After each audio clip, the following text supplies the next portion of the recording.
Hello friends, আগের দিন আমি তোমাদের সাথে একটা শাড়ির ভিডিও শেয়ার করেছিলাম। আর সেই ভিডিওর স্পিডটা এতটাই বেশি ছিল যে তোমরা আমাকে অনেকেই কমেন্ট করে জানিয়েছো তোমরা শাড়িগুলো ঠিক করে দেখতে পারোনি।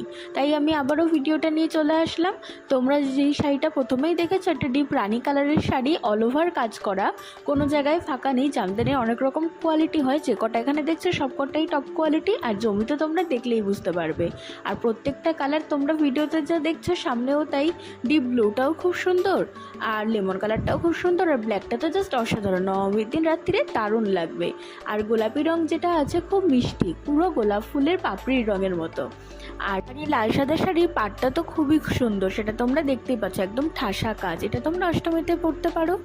আর এই সাদা শাড়িটা তো আমার খুবই ফেভারিট, দারুণ কাজ। পুরো শাড়িটাতেই একই রকম কাজ রয়েছে। তারপরে রইলো একটা ব্লু কালারের জামদানি, আর সেটার মধ্যে পিঙ্ক দিয়ে কম্বিনেশন। জামদানিটা জাস্ট এরকম ভিডিওর পার্ট 2 চাইলে কমেন্ট বক্সে জানিও।